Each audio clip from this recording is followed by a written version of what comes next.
Hi, everyone.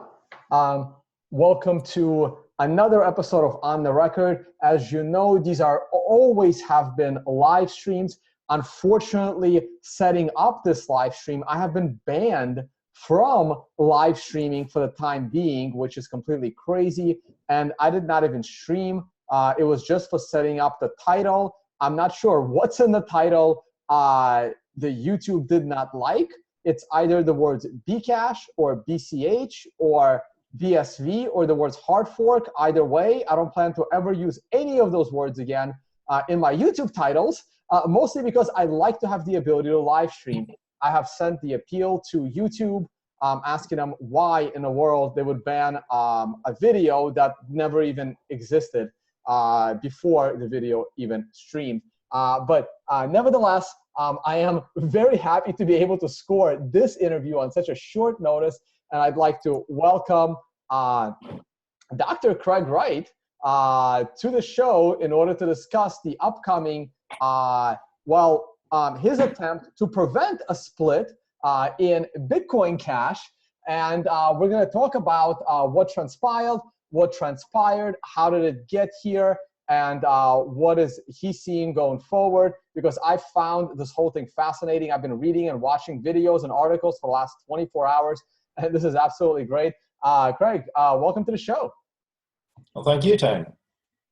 And we've met once before. You came out to actually a dinner put on for me in London, and we actually had a great time talking about shitcoins. That was actually pretty fun. I really enjoyed your views on Ethereum because they are pretty much in line with my views on Ethereum. And but we don't really have time to talk about that. We have so much to cover.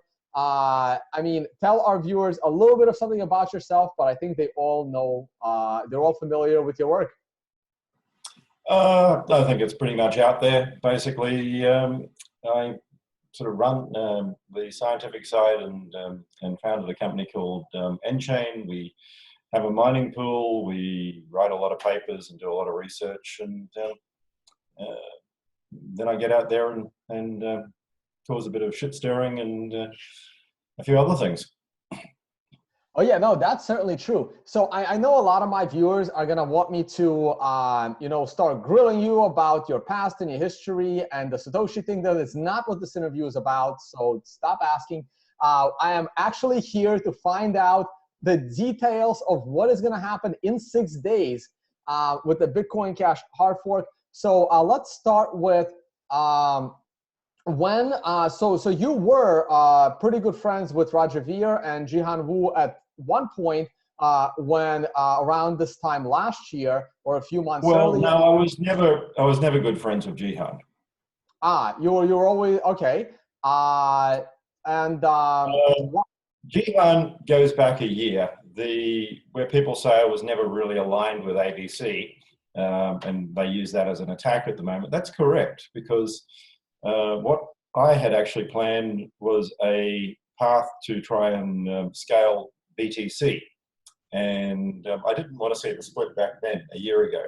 And unfortunately, we actually communicated all of this to Jihan, thinking that he was supportive and wanted to scale. And we found that Jihan at the time undermined us all. Jihan actually wanted the split. He didn't want a fork, he wanted the split. So part of what happened a year ago with the BTC BCH split was Jihan actually needs a form of SegWit and malleability fix that allows for ASIC boost and some of what he's doing for his token platform. So the concept was to make a better Omni. Now that would allow him to have a proof of stake coin running Plasma and effectively being Ethereum version 2. Hence why Vitalik's been involved and Joseph Poon and others.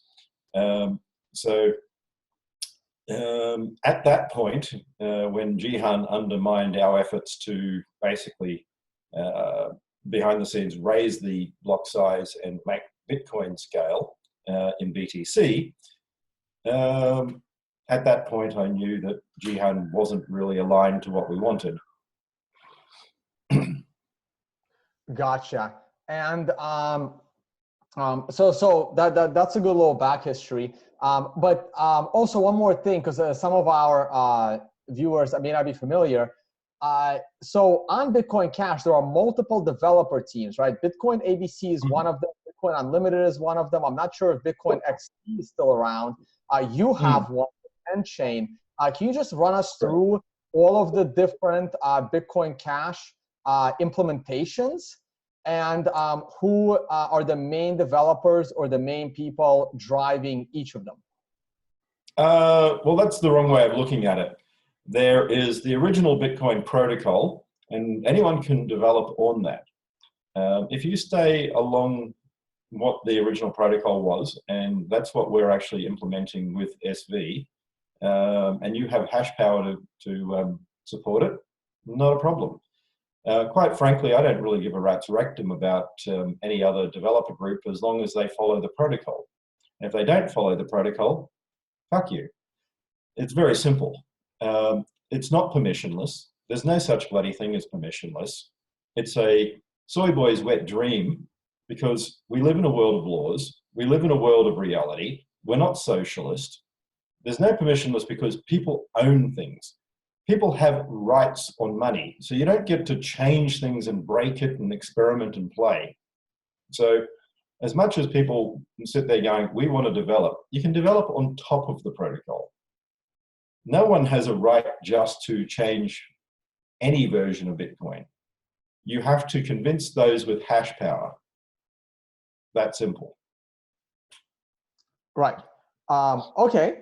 And so the latest changes that have been presented on, I guess, bitcoincash.org website are following what Bitcoin ABC is releasing, and Bitcoin Unlimited is Roger's camp. They are in line with what Bitcoin ABC is doing, and they are implementing a couple of, I guess, upgrades that you don't agree with, and they are delaying increasing the block size, which you want, correct? One, there should be no block size. There was no block size in the original version of Bitcoin. It was added as a temporary measure only because there was no economics in Bitcoin. You couldn't even buy 2 pizzas with 50,000 Bitcoin at that stage, really. I mean, there were occasional exchanges of silly things like that, but the reality was there was no economic value to Bitcoin. I'm just doing a screen share of bitcoincash.org. Okay, not a problem. So what we're really looking at is an attempt to really change the protocol.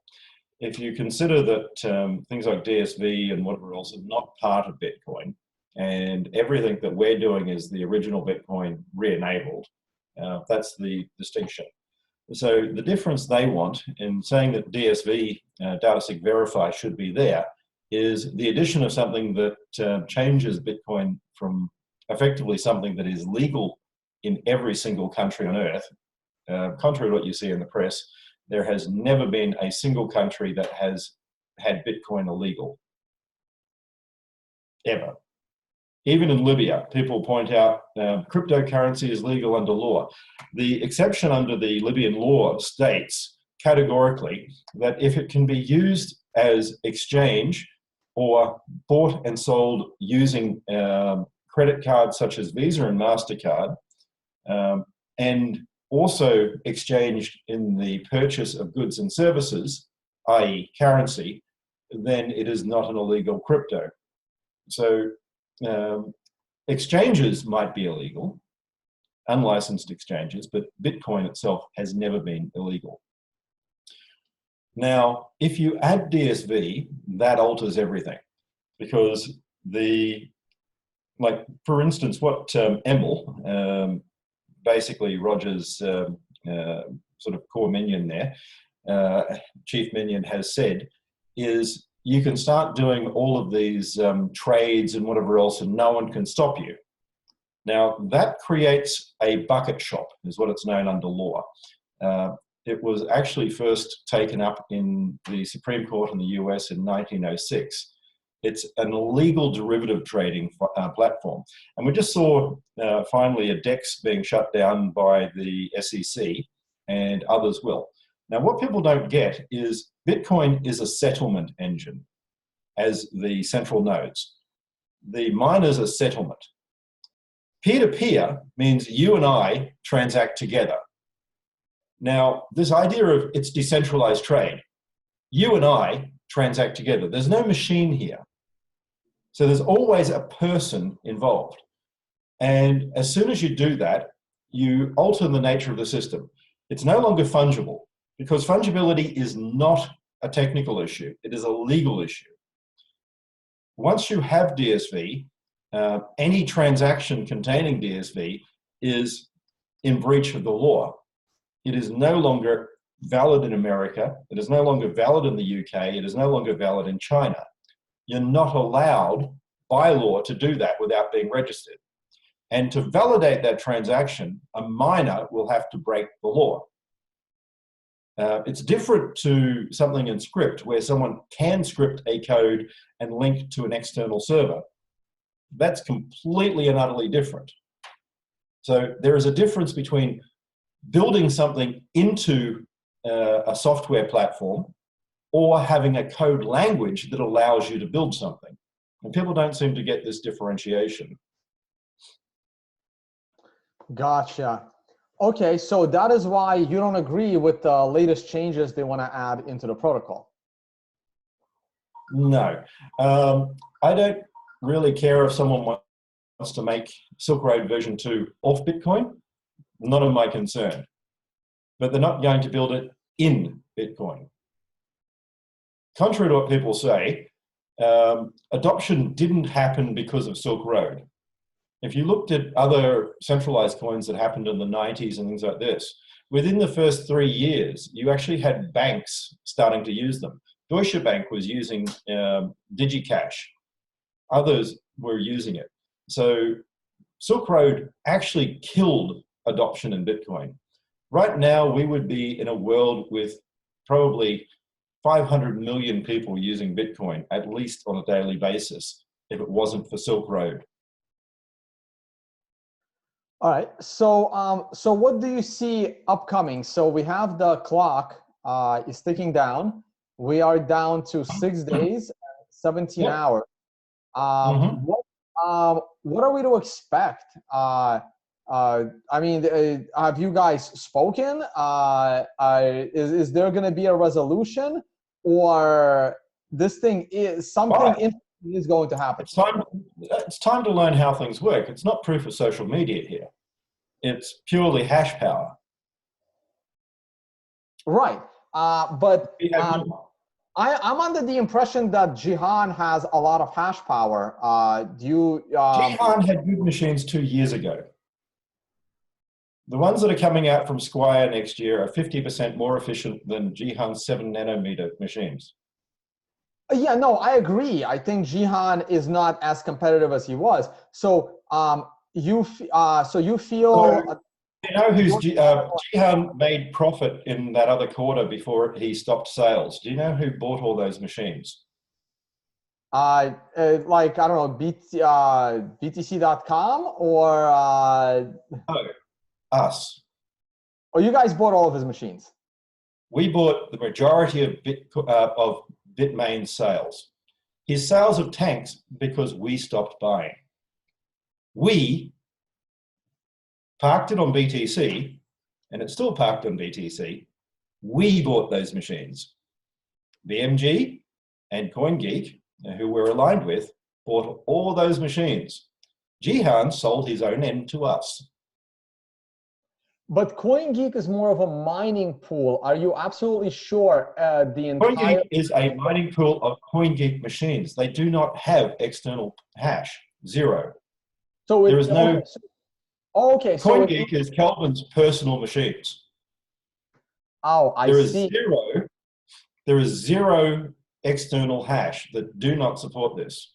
We are not like one of these other mining pools in the past where we have 1,000 different clients. SV pool is, but BMG is mine. It's N chains. CoinGeek is Kelvin's. Our machines don't turn off. If the price goes to zero, our machines don't turn off. You're going to learn for the first time that no proof of social media, because it doesn't matter how much shit you throw at us, we're going to keep mining. Doesn't matter what you try and do with the price, we're going to keep mining. Well, yeah. Kelvin's actually building power plants. Say it again? Kelvin's actually building his own power plants. Not to have cities powered, to have Bitcoin mining powered. Time for a change. No more proof of social media. So you can throw whatever you want at us, but you'll find next year that we have the most efficient mining hardware, way better than any of the competitors. And when we start selling it publicly, you'll find that out. And the only thing that matters here is hash. So say what you want, and if you piss me off enough, we might not sell to you. Yeah, this is going to be pretty interesting. So I would like to hear more about this article and the attempt to create a shark pool. This looks like an initiative with Kelvin, correct? No, this is Ari all on his own.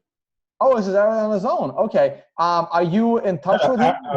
Ari there did that all on his own. He's, I think it's hilarious. But is that someone that you guys are associated with, or you just learned about him this week like everybody else? No, I've known Ari for a while. He's a pretty good guy.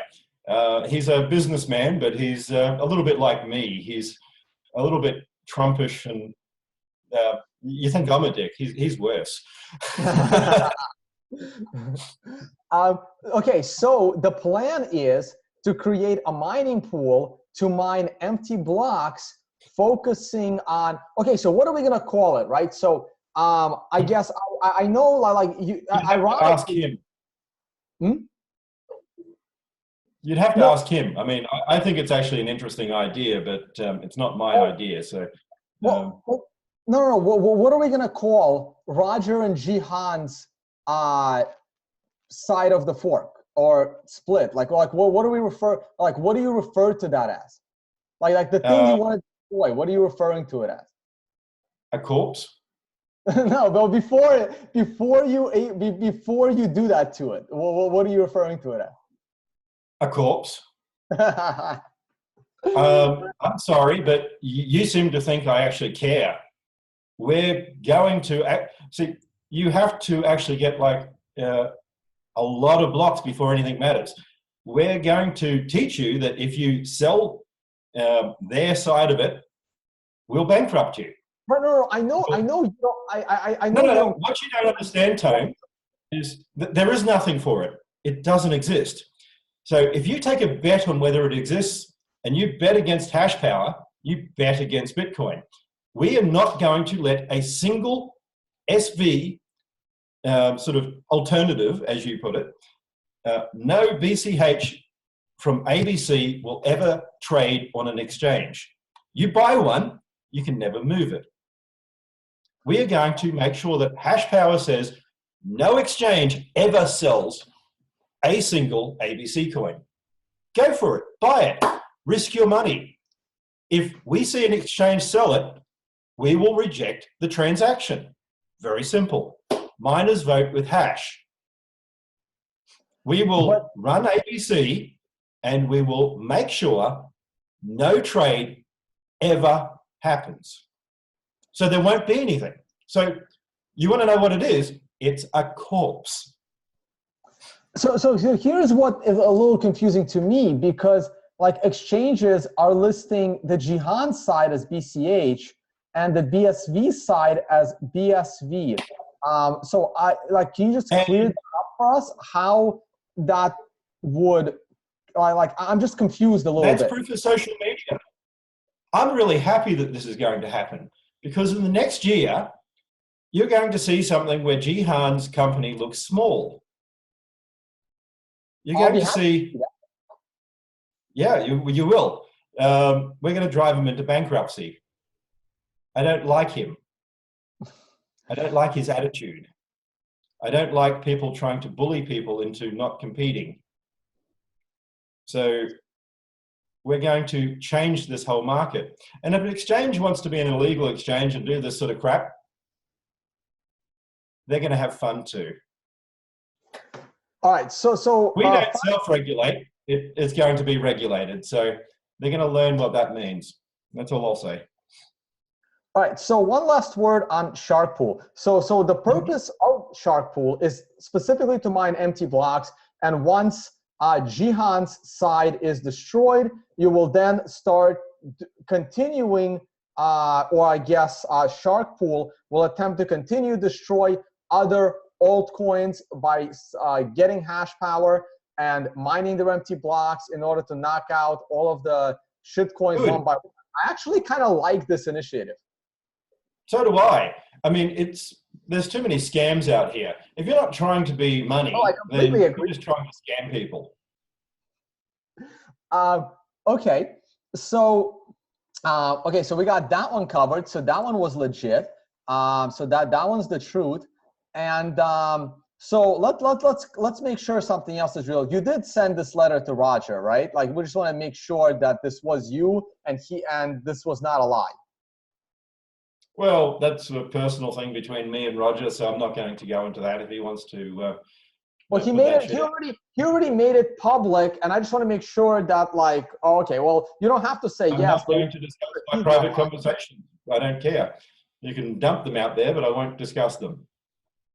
Okay. Well, as you know, Roger has publicly shared that letter in a video, and in that video, Roger talked about, it was really interesting. He talked about how he sees that why hard forks are potentially bad, something that he didn't see when a year and a half ago when Bitcoin Cash. Because he doesn't get his change. Roger's bitching because he knows he doesn't have enough hash power. That's it. And he's also upset that, you know, somebody else doesn't see it their way. And I guess, so here's the thing, right? I guess the Bitcoin community, the BTC community, and the majority of Bitcoin Cash community actually sees you as the underdog and the small guy separating from the majority, but you see it as the other way around. So one more shot to tell them that it's the opposite. This is about hash power. We have now 18% in SV, which is not us. That is people supporting the original version of Bitcoin have jumped onto the pool that we put in there. BMG pool is us. CoinGeek are us because they're aligned. Kelvin and me are friends and partners, but we're separate companies. So basically what we're looking at is my N-Chain's pool, Kelvin's pool, and a whole lot of other supporters who believe in the original version of Bitcoin. Right, but you're still below 51% because you have SV pool at 10%, BTC.com. Well, you're looking at yesterday's, and no, we're not. We do our utmost not to be seen, and we still get found. A lot of the other mining pools will also be us, but we're having a hard time not keeping all of it not seen. So some of it comes in and out. All right, I think it's in statistics. Let me see the current numbers. I'm assuming it's in statistics. I'm not sure where they have mining. If you look at cash blocks today, man, so go to cash blocks today. Is that cashblockstoday.com? No. So cash.com, cash.coin.dance blocks today. Oh, blocks. So, okay, got it. Oh, that's what I'm. I didn't know what mining stuff was. Go there. Yep. Click there. Yeah, well, SV Pool had a bunch in a row, but are Mhm. they, who's the SV Pool? That's Satoshi Vision Pool. That's the pool that we set up and have sold the idea to a lot of Chinese miners who are willing to actually support the original idea without DSV. So that's a pool that I set up to run. Oh, okay. So SVP is aligned with you. BMG is your pool. As another Yes. one is Enchain, Mm-hmm. and Geek is aligned with you as well. So that's okay. That's a little bit more. There's still a big other chunk of 10%. So do Mm-hmm. you, Jihan? So do you think Jihan would do something crazy like, I don't know, move like the Bitcoin ant pool or some of his other pools from Bitcoin Oh, in please order to do. That's support customer his? stuff. I'm really hoping for it. See, I don't believe in code is law. I believe in law is law. We've already been talking to lawyers, and if you start doing that as a director of a company in China, where the laws are even more restrictive than in the UK or US, and you, without authorization, spend shareholder money, I'm really hoping he does. I beg Jihan, please do that. Please, Jihan, please move Antpool. Please, Jihan, begging you, move Antpool hash. Please, please, get on my knees. Please do it for me. Yeah, because that I'm would an be evil, interesting. I'm an evil Because little shit. I really want him to. See, I don't believe Bitcoin exists outside the world. I believe hash power matters when you play in the rules. When you don't, then we have law.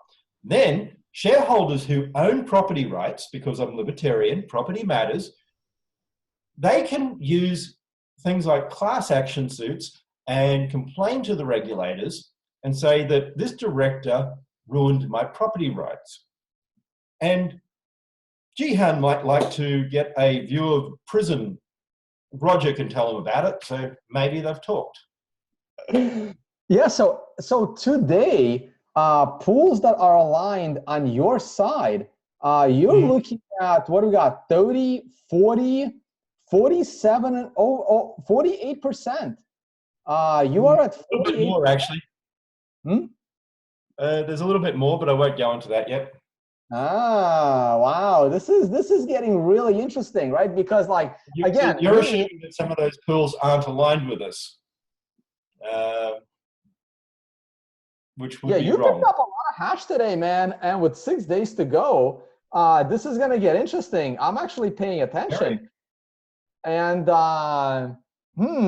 so okay. So um what do you think happens to Roger and his company and Bitcoin.com? Like what happens when if you able to destroy that side, if you're able to make their code useless that they thought they had, full support for, what do you think happens to them? Do you think they are gonna uh, do a proof of work change? Do you think they're gonna split off?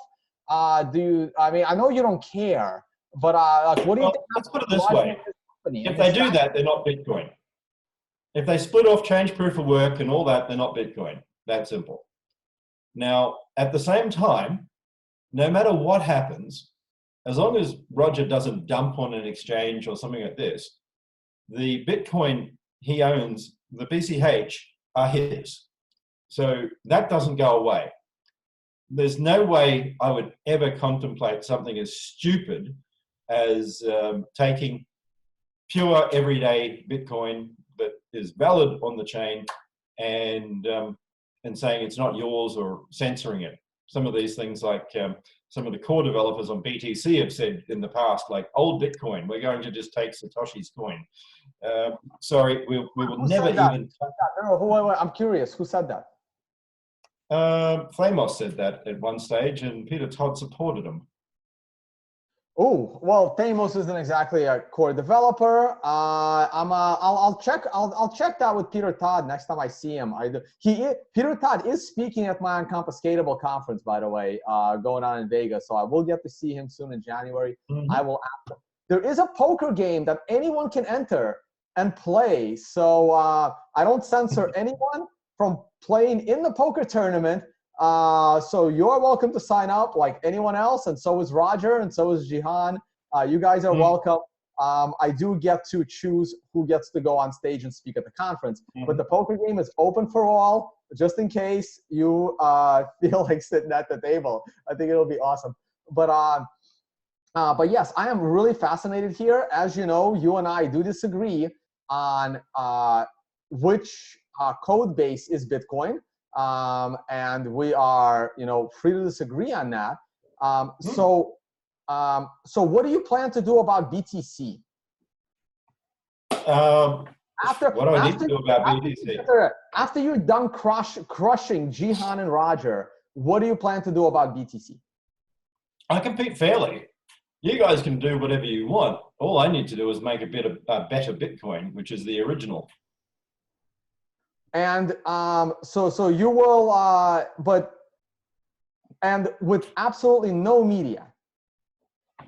What do you mean with no media? Well, I believe that one of the reasons why Bitcoin Cash became, is currently worth 10% of Bitcoin is because of Bitcoin.com and the media stronghold and the stronghold over certain companies like blockchain.com and BitPay and several others that still refuse to adopt SegWit because of their alliances.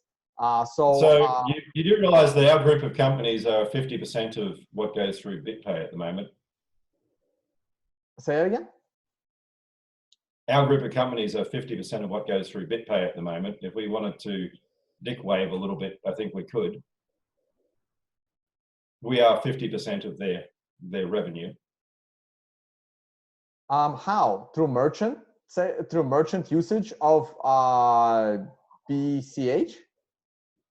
So in CoinGeek side, they basically have gambling operations and whatever else that pay both in BTC and BCH. Where do you think it goes through? In Enchain side, we pay staff and we do other such things. We need to move Bitcoin into money. We have around 50 researchers and things. We have devs, we have mining operations, we have electricity bills for all those. How do you think we pay? We're not selling on exchanges like most people. So starting to figure it out now. Yeah. But so we don't. You can proof of social media all you want, and we'll just send someone over and say, you realize we can move our money. Money talks, bullshit walks. You should know that one. True. Okay, so let's move on to the majority of developers that I've heard of on the Bitcoin Cash side of the world, which are Andrew Stone, Peter R, Dead in Linux. I can't pronounce that right. Larissa Shea. They are all on the Roger Jihan side. I don't know anyone besides yourself that is currently coding for, I guess, again, it's hard for me to, I don't have names to work with here. This is what makes it complicated. On your side of the code. So, other than if you look at the P header in Windows, you'll notice MV as one of the bits, which was a signed Easter egg from one of the early Microsoft developers. How many Microsoft developers can you name? 0. Yeah, starting to get how things work? Right. No, but that's, I don't expect you to name people that are anonymous, but if there are people that I should know, like for example, I named the people that I know of. Are there people like that that the community Steve knows. Shatters, So Shatters and Daniel are both out there on Twitter. The rest of them don't want to jump up and down and act like fools. No, it's fine. So which ones do make themselves public? Say those names again. Steve Shatters and Daniel O'Connelly. Okay. Just for our audience, there you go. That's a couple of developers you can keep an eye on through their social media. And the rest remain silent behind the scenes. Mm-hmm. And that's the difference. We're commercializing, we're professionalizing. We're not going to have a group of shitlords or self-professed shitlords running around scaring business away. Yeah, no, that makes sense. There was one more person on that side. I'm trying to figure out where my Twitter went, probably because I was complaining, and I think I might have closed my Twitter. There was another developer on there. Oh yeah, what do you think of their developers? Like their ability to program, like Andrew Stone, Amir Sachet, Peter R. What do you think of their dev skills and their econ skills? The econ skills are negative. The dev skills, I'll just say that we wouldn't hire any of them. We hire good coders. We get good coders, not because they like me or any silly stuff like that. We hire good coders because they're good coders and we have money. You know, this is the heart of economics. You have money and you pay for goods and services. And one of those services is getting really, really good developers and paying them well. And that's how you get really good developers. Okay, so here's a developer that has ran across my radar slightly, but I don't know anything about him. And I think he is on the Bitcoin Cash side of the fork. His name is Phil Wilson. Are you familiar with the name?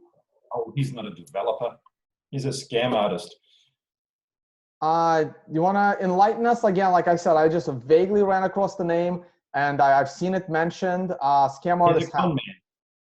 He's a phone. That's all he is. He's nothing to do with Bitcoin Cash. He's a con man, and he tries to con people on the BTC side, actually. So he's conning people on the BTC side. He's conning people anywhere he can con people. Ah, okay. He wants money. He wants fame. That's it. He's a con man. Don't hand him money. He cannot code to save himself. No, Winamp skins are not coding. Basically, he's a con man who is trying to get money out of people. He wants to have silly little side altcoins and whatever else, and he's a con man.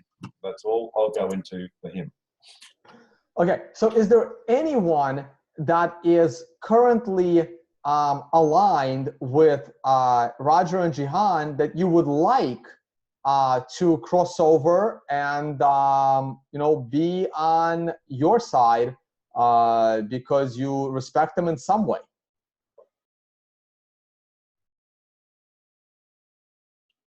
Not that I can think of.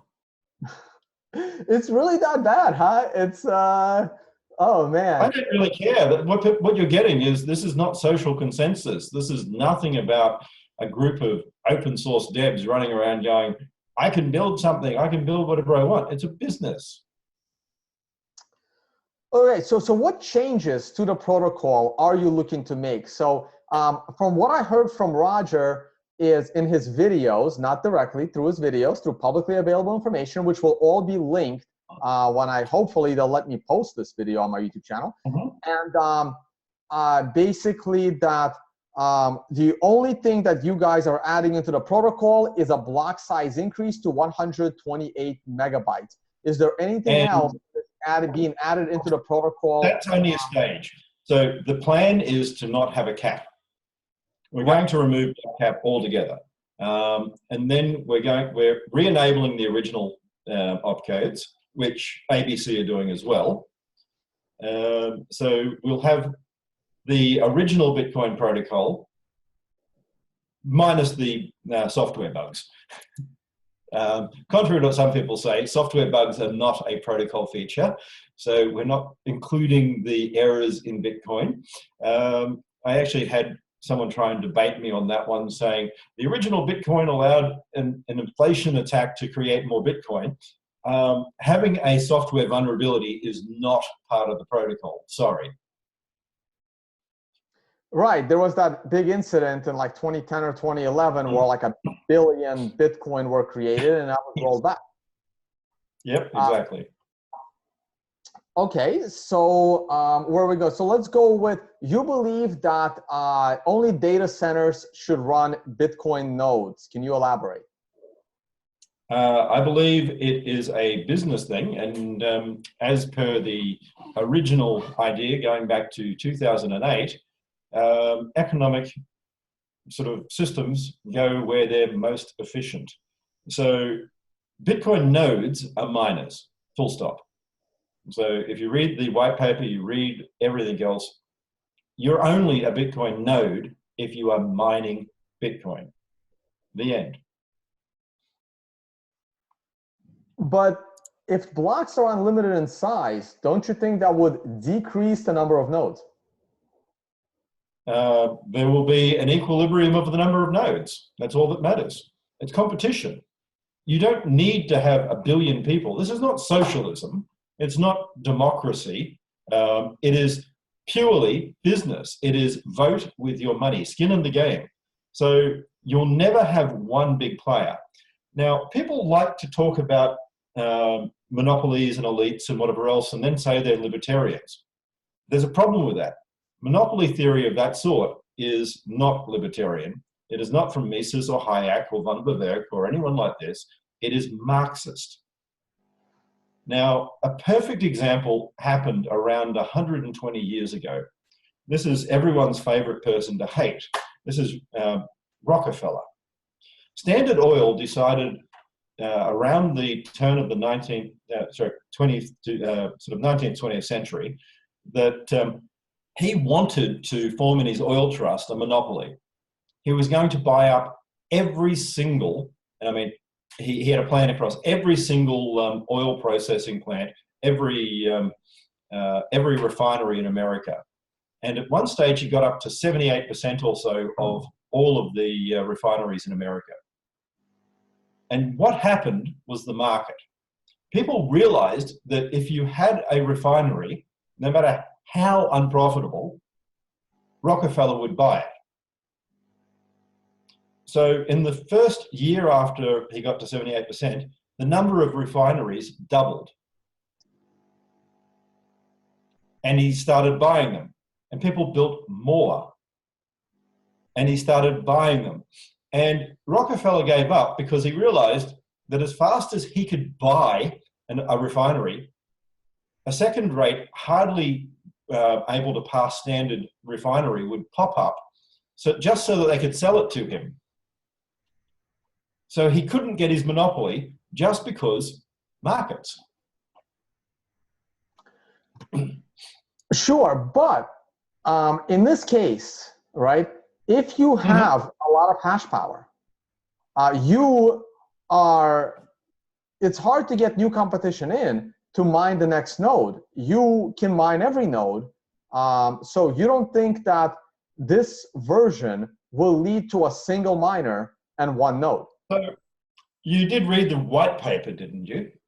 Of course. You want to bring it up on your screen as we're talking? Sure. So let's go to that bit about attackers and what happens if someone manages to get more than 51%.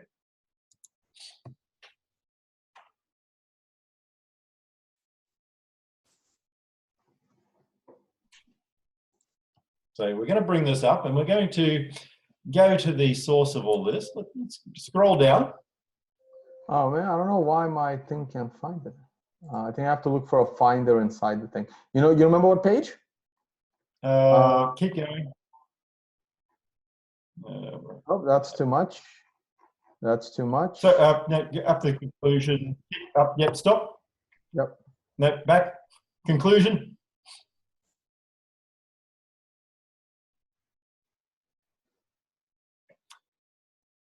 So now stop there. That'll do. Mm-hmm. We're talking here about this nature of how it works. So we're talking about whether someone can build in faster or whatever else. So what we're talking about in this paper is what we consider an honest and dishonest. Dishonest means working on a secret parallel chain. So what is a dishonest miner? That's someone who's going to start trying to double spend or changing the protocol. Now, basically, if we can get go down to the conclusion again for me. Well, we're in the conclusion, but yeah, sorry, there's another. No, the conclusion. There's a section further down. Oh, I got it. Now, have a look there. So we vote with CPU power. An attacker, it becomes computationally impractical for an attacker to change honest nodes if control of the thing. So 51%. Now, what happens if they're not honest? Well, okay, any ideas?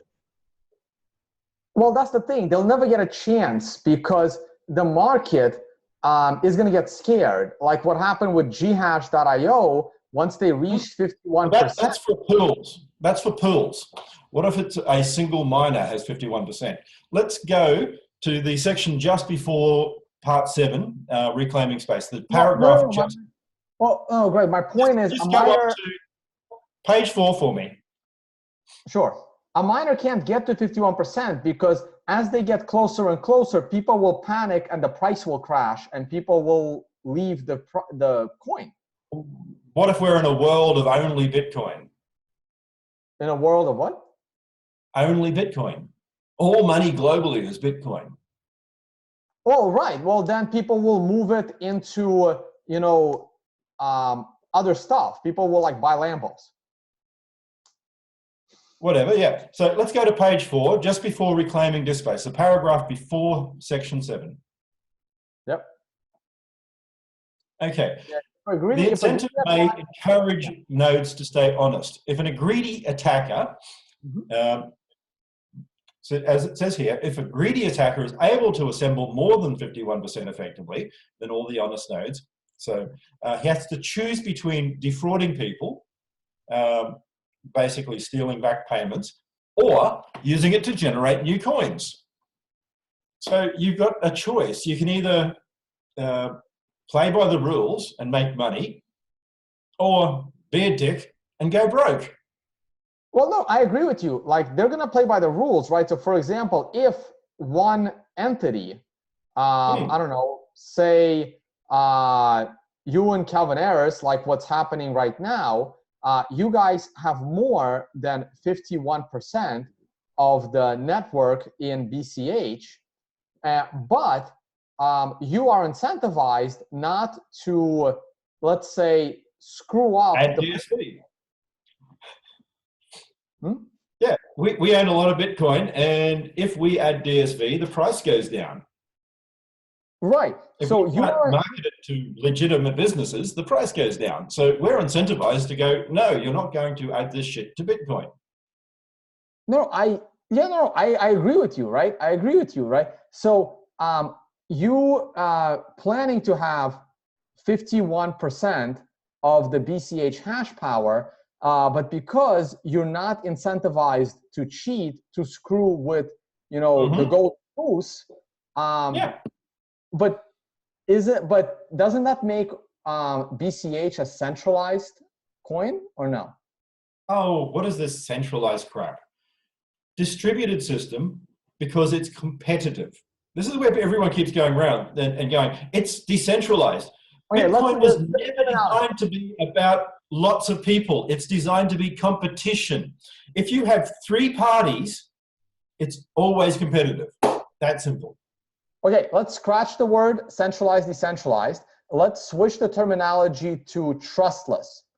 Do you still consider when CoinGeek, and I want to get back to the pools here so that I'm looking at it. So when CoinGeek plus SVP pool plus BMG pool plus, as you stated, other hash power that not to be named.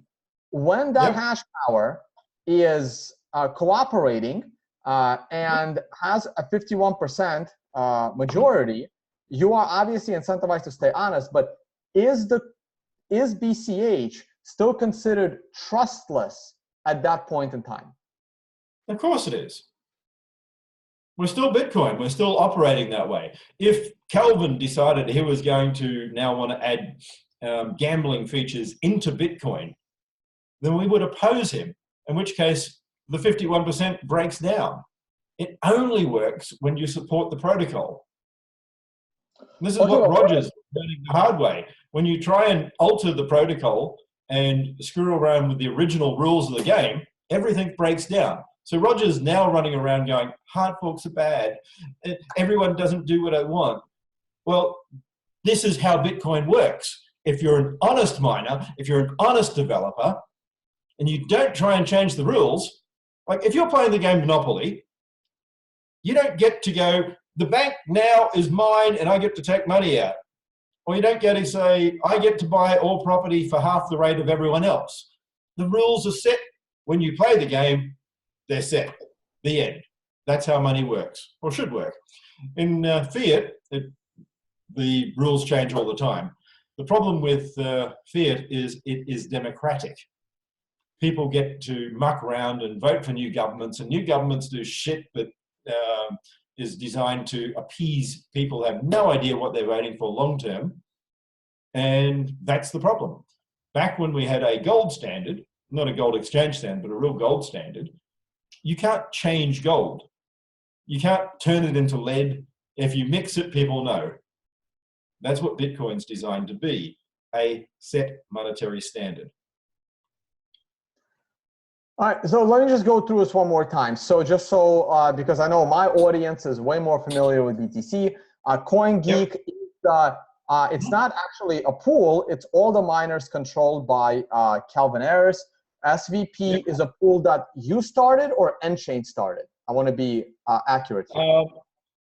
It's really a Wright pool. It's managed by nChain under contract and agreement, but I guess it's a Wright pool. And how big is nChain? Like employees? I have no idea. Oh, you don't know? No idea. Got it. But are you... It's terrible, I know, but I don't even know all the people anymore. I used to, like, I go in and I meet new people in our office, and it's actually getting to the size where I don't even know how many people we have employed anymore. Give me a ballpark. Like, are we talking like tens or hundreds or thousands? I have no idea. I know we've got things in Mongolia, in China, in Canada. I've never been to Mongolia. Maybe I'll have to go and visit some things. So what's your position at nChain? Are you the CEO and founder, or just founder, or is there a CEO? Founder and chief scientist. I'm smart enough not to try and manage this shit and let other people. We've got a operational guy. Jimmy sort of acts as the group head. Jimmy is much more presentable and whatever else than I am, and acts as the calm, reasoned voice of sort of making sure things happen. So I sit and I do run scientific research and also help with strategy. And I'm smart enough to stay out of all the finance side, the day-to-day side, the operational side. Other than that. Is there a CEO, and is that name public? Yeah, Jimmy. Jimmy's the group CEO. Okay. Got it. And the CTO? No, we don't have a CTO. Don't have a CTO. Okay. So SV pool is a Wright pool managed by nChain. Got it. Yes. BMG pool is what exactly? Is that an nChain? It is our machines. It is nChain actually machines that we own. Private machines. Got it. Now, Bitcoin.com, is that a pool of random people, or is that a pool of machines owned by Roger?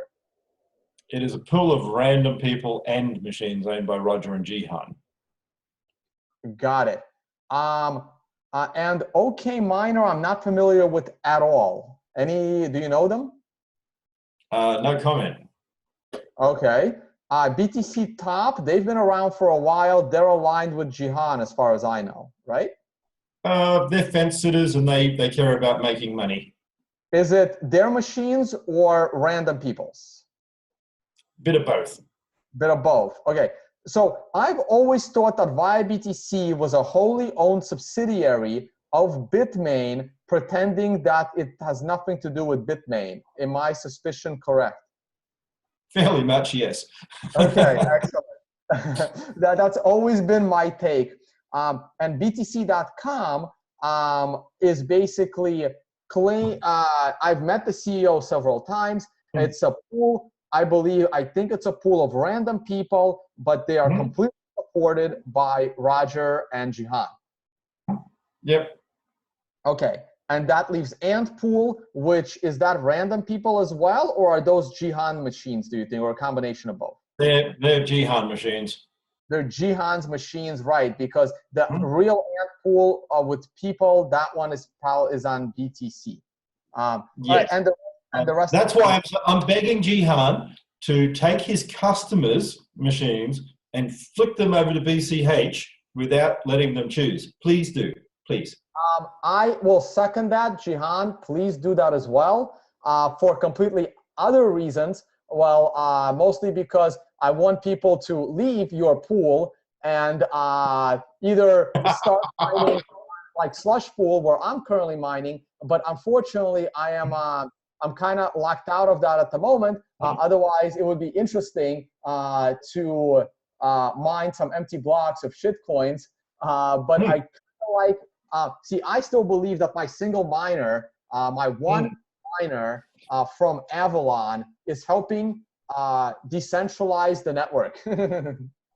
Well, look, so the way I'm going to look at this is BTC, the experiment in an alternate idea of what Bitcoin is, and BCH is Bitcoin as exactly by the white paper. So some people don't believe that the white paper was flawed and there were things to fix, and others do. So they're the two options that I see.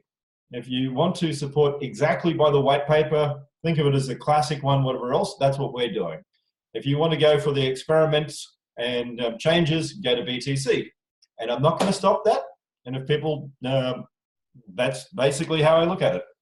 Okay, so here's the thing. Okay, so I have two questions. I hope I can get them both in. So one, which change? So what do you dislike the most? And I know that you have a lot of choices here. What do you dislike the most about the BTC code? Is it the fact that the blocks are capped at 1 megabyte? Is it SegWit? Is it signatures? Is it all of the above? Can you rank them at all or no? I don't like any of those changes. So no, okay. None of those. Okay, so what do you think of this, right? Because since August 1st split between Bitcoin and Bitcoin Cash, the Bitcoin Cash team has been referring to the Bitcoin BTC side as the Model T, the version of Bitcoin that is not evolving because they're stuck at this 1 megabyte block. But now you're saying that you are following the original Satoshi vision without all these changes. So why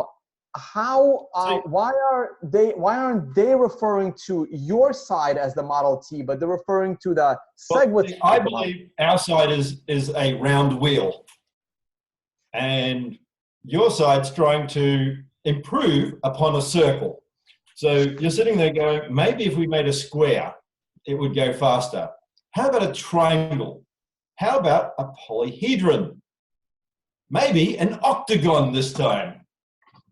So that's what I see is happening.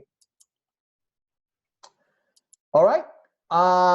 So I will go ahead and let you go. I would love to do this again closer to the day. Well, I will definitely keep an eye on the hash rate. And anything else you'd like to say? Because I guarantee you Roger will be watching. Floor is yours to close us out. Go for it. Okay, it's very simple. If you want to try and do something else, go for it. But I would recommend, don't believe that privacy coins are private. I learned about peer-to-peer networking because I used to work for things like RIA, and I mean, I started doing forensic work close to 2 decades ago on peer-to-peer networks, including working for the Fed, stopping child grooming, all these sorts of things. And the truth of the matter is, they're not private. They're never going to be private. And if you're thinking you're creating these things, making them anonymous to be private, you're actually fooling yourself. Because the reality of all this is just like when I mean, there's a thing on modeling networks out there that I did when I was sort of in BDO, and it was for the South Australian Police. We were tracing multiple communication networks where we modeled people using different names, different logins, different IP addresses, and still over something like 1,500 separate IP addresses, 1,500 separate usernames, we still had enough to put child grooming people on private networks, including Tor, behind jail. So if you think you're on Monero and using Tor and doing illegal stuff that you're protected, I'm sorry, you're not. Now, if you want to bring that into Bitcoin and make it illegal to use, you're my enemy. Bitcoin stays neutral. It is not pro, it is not against, it is neutral. It is Switzerland. It is legal, down the line, full stop. As soon as you stop breaking that, then you've broken Bitcoin. All right, I will go ahead and leave it there. And okay. thank you again for coming on. We'll try to do this again, hopefully. And I can't wait to see what happens in 6 days. Once again, this has been an On The Record episode here on the Tone Vase YouTube channel. I have been banned from live streaming for titling this episode in an attempt to live stream it. So that also means there won't be any price videos anytime soon until I get unbanned. When you watch this video, please feel free to reach out to YouTube and complain in order to get me back on live stream. Yes, anything else? I'll say one more thing. I'll just say anyone from BTC who wants to stick it to Jihan and things like that, and wants to see whether they think it will survive or not, the original version, white paper version of Bitcoin, stay out there in the wild and keep going and not be changed, they can join SB Pool and stick it to Jihan. Sounds good. Like I said, I'm getting my popcorn for this one. It's going to be great. All right, guys, I will go ahead and leave it there. Check out tonevase.com. Check out the Unconfiscatable Conference and Celebrity Poker Tournament. And hopefully I'll see you all in Vegas. And sooner or later, I will be live streaming again. Thank you so much, guys. See you all on the next one. All right.